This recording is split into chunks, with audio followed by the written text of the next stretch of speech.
Okay, so the first one I want to look at is actually on the board. All right? And you guys don't have this one in front of you. Again, our essential question, how were Hoover, FDR, and various events during Depression era America portrayed to the American people? How was that information presented to the American people? So I want to take a look at this one first, and we're going to do the worksheet on this one, but I want to talk about it real quick, all right? Your first question on your handout is basically describe what you see in the picture, all right? But I don't want you to start analysis yet. I want you to just think of it like you're describing it to somebody who can't see it. I want you to just physically describe what's going on in the picture. So pretend that I can't see this photo and I haven't looked at it before. Can somebody tell me one thing you see in the picture? Raise a hand, please. Amaya, what do you got? A lady with a big head. Okay, we got a lady with a big head. And some babies crying. We got babies crying. A donkey in the background. We got a donkey in the background. What else do we see?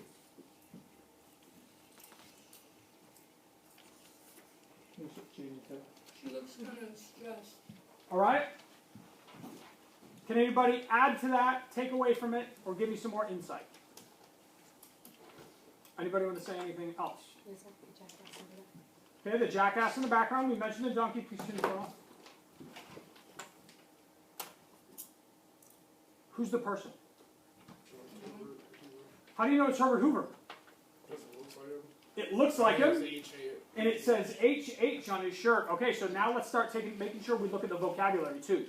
You have a person, our immediate thought, as Amaya mentioned, was this is a woman taking care of babies. Why did you think this was a woman? No, that's okay. Does anybody know?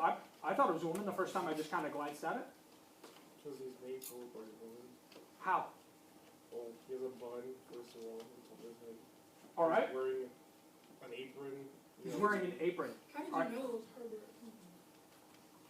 For two reasons. He mentioned it looks like Hoover, which it does. It's not bad. And then it says HH on the apron. Now, I like that you mentioned apron, because I want you to wind the clock back 100 years. I want you to wind, just in your brain, wind the clock back 100 years. Was it okay to act like a woman if you were a man in America 100 years ago? No, it was not. No, it was not. But the artist, remember, anytime an artist or an author or a speaker puts pen to paper, they do so deliberately. They do so deliberately. He is demeaning Hoover. Okay. Okay. We have this word demeaning. There's a better word for it. It's called emasculating. It's called emasculating. It's when you make a man appear to not be a man, not manly. Okay? Chris, did you have a point? It shows him as a woman because he wasn't doing no work. He was acting like if it was a woman just sitting back and. Don't say no work. Don't say no. Let's get off that. Don't say no work because women at the time did do work. What type of work did women do at the time? Housework. He's doing the housework, right? Yeah. Okay, we mentioned crying babies. Who typically takes care of babies way back then? Women only. Women only. There was the one little rare example. There was the one little rare, percentage. Nowadays, it's much more common to have men in the home, no big deal. Men wearing an apron in the kitchen cooking, that's fine. But 100 years ago, this was very demeaning to a man and very emasculating to a man. Do you think the author deliberately did that? Yes. Heck yeah, he did. Heck yeah, he did. Okay, now I want to bring your attention to a couple of things. We'll get to the donkey in a minute, or the mule in a minute, but I want to talk about the babies real quick. What do you notice about the babies? They're crying. So is our Quotey Fingers mom doing a good job? Probably not. What else do you notice about the babies themselves? They have names. Okay, so I'll read them to you because they might be a little hard. This says business depression. This one says drought damage, thank you. And this one says tariff. Does anybody remember what that word tariff means? We talked about it last week. Tariff or taxes put on the foreign goods. Good. Those are import and specifically import taxes. Tariffs are international taxes. They're extra taxes you put on goods. And remember, when you raise import taxes, the cost of foreign goods goes up. Remember? So people don't buy them. It creates this environment where people are purchasing from their own farms instead of farms in Canada or Mexico or whatever. Okay? So tariffs is one of the babies crying. We have drought damage. It's one of the babies crying.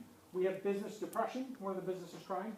And here we have a little caption in front of Herbert Hoover's face. It says, "It's awful quiet. It's an awful job to quiet anything around here." Okay?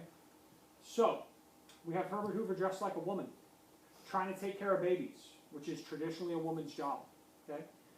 Is Herbert Hoover doing a good job quieting these troubles? No. Now let's take a look at our mule, or our jackass. Outside we have a mule. So, What is a mule? It's the Democrats. Democratic Party symbol. I get it. You get it? Yeah. Good. Hold on, we'll get there. Oh, come The on. mule is the symbol for the Democratic Party. Okay, in America, traditionally, if you see a picture of a mule, and it's red, white, and blue, or it's in a political cartoon, it's a symbol for the Democrat Party. Okay. What about the Republican Party? Do they have a symbol? That was me. Oh, They have an elephant. Thank you. They have an elephant. Okay, so we have our mule in the background here, and it actually says on the hat, it's a little tough to see, but it says DEM, which is short for Democrat, Democratic National Committee. Okay? And then the mule is saying something, and he's also holding some signs. So remember, think of this mule as a metaphor for Democrats. Democrats are saying, our mule is saying, all the old familiar songs here. Have you guys ever heard a song that you like and you hear it again and again and again? You're like, that song's awesome. And then you hear it again and again and again. And then you hear it again and again and again. And then you hear it again and again and again. Eventually, how's that song? It gets annoying. It gets annoying. It gets annoying. You are supposed to be entertained by music, right? Music is entertainment. So if you hear a song, it's supposed to make you happy, it's supposed to make you dance. What happens when it's annoying? Is it doing its job? It is not doing its job. So we are hearing the same old song and dance, is what the Democrats are saying. Now remember, we have Hoover here. Hoover's trying to quiet the babies. Is he doing a good job? No. No. And the Democrats are saying it's because he's doing the same thing over and over and over again. Anybody know what that's called? When you do the same thing over and over and over again and expect a new result? Insanity. It is called insanity. Thank you. The artist is trying to make a point that the Democrats are saying, look, all he's doing is the same thing over and over and over again, and you people are wondering why we're not getting out of the depression. They're saying we can do better.